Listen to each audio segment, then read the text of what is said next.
Cheers and salutations. Welcome one and all to Chicago Reacts. Please be sure to like, comment, share, and subscribe, and hit that ring bell notification. That way all of you are made aware when we upload new content upon our YouTube channel. And today, we got ourselves something unique and brand new titled Skinwalkers, Unexplained Military Encounters by Wartime Stories. So, first of all, seems like a fun/interesting video.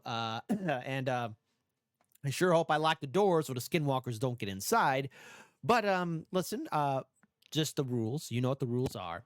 I expect all you hip cool cats to do the right thing, especially as we go into 2024, to keep on doing this. The original link to this video is in the description box below. So please, please, please, for all the videos we do here for Chicago Reacts, please support the original content creators. Please support the original content creators. Please support the original content creators. I can't make this more clear enough. Please do so. It would be a favor for me. So for all of you to do that, I would appreciate it. So, I hear something knocking at the door. The cameras are buzzing. But nonetheless, folks, keep your heads on a swivel. Let's find out what these skinwalkers are. Unexplained military encounters. Let's play this video in a 3, a 2, a 1.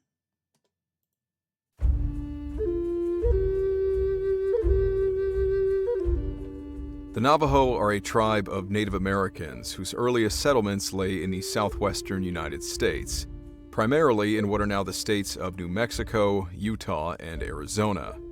Along with their own ancient tribal war history, throughout the Pacific Island campaigns, Navajo men proudly fought alongside fellow Americans during the Second World War. The now famed Navajo code talkers and their unusual language was used to great effect for the encryption of American radio transmissions, which confounded the Japanese cryptologists who intercepted them. But the Navajo people also speak about things which confound the rest of us. They tell stories about strange things that creep and crawl around the wild desert expanses and forests of the Americas. Legends which persist until the present day. One such popular Navajo legend. Okay, seeing the screen, just adjusting it a little bit. Okay, that's going to replace the whale in my nightmare, because I, for one, am not a fan of, I'm not a fan of crazy, nightmarish creatures coming out of the woods like that. That's the kind of thing that will frighten me without a shadow of a doubt. So, yeah. Okay. I don't know what I'm walking into, but okay, let's push forward. Legend is about evil witches, something that native people call Ye Natloshi. With it, he goes on all fours. Skinwalkers. Such a creature is considered half person and half animal. It starts as a medicine man or woman who once used their powers of healing for good, but for some reason they turn to evil, to murder, and to eating the flesh of their human victims. And so, they are cursed. They are believed to be immortal. The only way to destroy one. Okay, wow, so they fell to chaos, they fell to the dark side. That's not a lot of fun. That's rather frightening. That's rather scary. And okay, to the viewing audience, if we have anyone who's lived in Arizona or perhaps Navajo or anyone in that region, have you ever encountered a skinwalker, or have you heard a family member tell their story about encountering a skinwalker, or have you heard of a friend telling that story, or rumors of which? Let's all be respectful to each other's comments. I know we are leaving 2023, which was a crappy year, horrible year for me. But let's go into 2024 with some positivity. So yes, tall order asking the internet. Let's all be a little bit polite to each other. We're only here for a short time. Let's try and make it a good time, okay? One is to kill them in their animal form. Not only do skinwalkers bring pain and suffering to their victims, but they can crawl inside a person's mind and control them. They can make them hear things and see things that are not really there. Or so the legends go. But while the Navajo people continue to pass down stories about encounters their ancestors have had with these creatures, it seems there are more than a handful of American service members who, while out training in the field, have likewise come face to face with something they could not explain. Something that terrified them out of their wits. Something that looked like an animal, but spoke like a human. This is the Smoke Pit, Okay. and these are their stories about Skinwalkers. Okay. Well, I remember the Smoke Pit back in the day at SOI, and then event that. By the way, so for those of you who don't know, if you're just tuning in to Chicago Reacts, and if you are already been with us from the beginning, I served 4 years in the United States Marine Corps, 2004, 2008. I did 2 tours in Iraq. First tour was in the Green Zone. Second tour was in this place called Ashraf. Long story on that one, perhaps for another day. And I was stationed in good old North Carolina, the only other state that I could say officially was my home, my third home state. Obviously, Chicago Reacts. My family, we've been born and raised here in Chicago since my great grandfather. We've had some connections in Indiana, so we used to spend the summers there a lot. We had a family farm there, but when I left after high school to join the Marine Corps, I called North Carolina home for about 4 years. So, yeah, okay. Never had any kind of spooky, scary situation with any kind of skinwalkers. I've heard some scuttlebutt, some rumors here and there, but nothing substantial, like people saying there's something out there in those woods in Lejeune. But there's a lot of things in Camp Lejeune. A lot of things out there in Jacksonville too.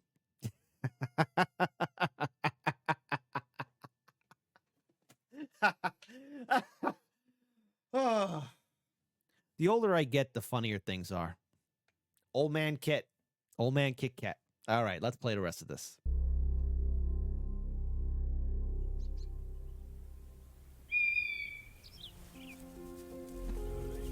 Before we enter into the stories from our military service members, it might help our understanding of these creatures to hear one story that is told by the Navajo people. Modern times may have quelled these superstitious fears that many native people once held, always cautious of certain creatures, always on the lookout for skinwalkers. But it was once, if not still is, a very real fear. Navajo parents would warn their children that skinwalkers could look like anyone else during the day, then at night transforming into creatures with glowing eyes. Skinwalkers appear during the day too, they said, waiting and watching for their victims. They could run like the wind and easily track down a person. One Arizona Navajo man tells us a story that took place about 100 years ago. This man's name is Art Tracy Jr., and his story was published by fellow natives from the Ponca and Tongva tribes in a book they subtitled Chilling American Indian Stories. As his mother relayed the story to him, in the 1920s or 30s, there was a Navajo man working as a ranch hand for a wealthier Navajo landowner somewhere around the western part of the Navajo reservation in Tuba City, Arizona. One day, he decided to ask his employer for a few days of leave to go and visit his family where they lived in New Mexico. Riding horseback through desert canyons, mesas, and open range, he eventually stopped along his route to rest for a while. While paused, staring out at the desert expanse around him, he suddenly spotted an old, mangy coyote sitting on top of a hill not too far away. Oh no. The man pulled out his rifle, took aim, and fired, watching the coyote drop to the ground. Okay. He then walked over to inspect his kill. Reaching the top of the hill, while paused, staring out at the desert expanse around him, Okay, he suddenly spotted an old... that was weird. I touched nothing. I touched nothing on the video. I swear. I didn't do anything. I swear to God, if some skinwalker comes down and clubs me upside the head while alive, I'm just going to be very upset, okay? I don't want to end 2023 in a body bag. Old, mangy coyote sitting on top of a hill not too far away. The man pulled out his rifle, took aim, and fired, watching the coyote drop to the ground. he then walked over to inspect his kill.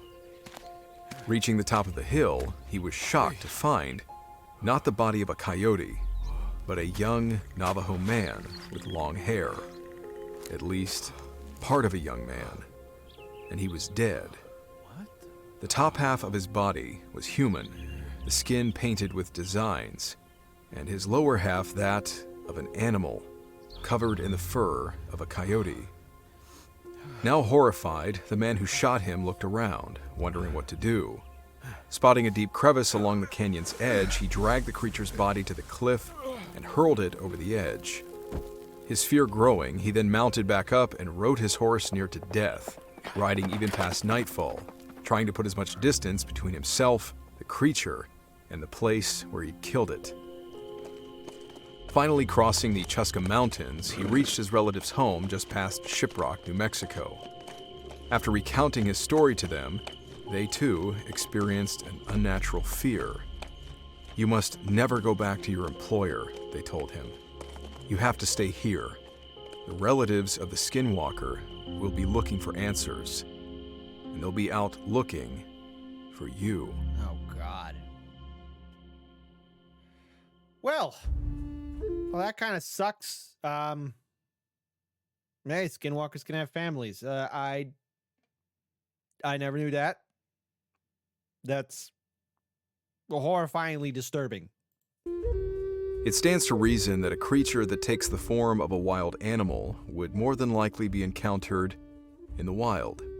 It should be no coincidence then that the majority of these following stories take place in the wild, unkempt regions of various military installations, what service members would call the field. After all, military bases are often built on the more undesirable expanses of undeveloped land, those which are often still covered in dense forests or vast expanses of unusable desert. These portions of land are therefore only differentiated from wild land by the long fence surrounding the base's perimeter, maybe with a mess of barbed wire adorning the top. Oh, I remember my days out there in the field. I think I'll never forget the first one when before we left for my first tour in Iraq. We did this one winter training. God, it got so cold. Holy cow, did it get cold that day. In North Carolina. Let me tell you something. I'll never forget it. It was just one of those nights. It's like you were almost in like a cool, ice cold bucket of water, but it was just windy and freezing and bitter. It's just it stays with you. Truly it does. But a fence only keeps out law-abiding people. Animals and unexplained creatures with a mind of their own will always find a way around such trivial, man-made barriers. Yep, they will. This first military encounter would seem to verify that. They agreed not to tell their commander. You got any plans for this weekend? Yeah, I'll probably go see that new Rocky movie. There's another Rocky. Okay, yeah, you be talking about the Rocky movie, but also, I remember my youth. Yeah, sometimes you might say, yeah, I want to see a movie. Only my fellow Marines, yes, Army, Navy, Coast Guard, Air Force, National Guard. Come on, yes. Sometimes our conversations get a little more adult oriented. Like, hey, man, what you gonna be doing? Well, I can't say any further because of YouTube.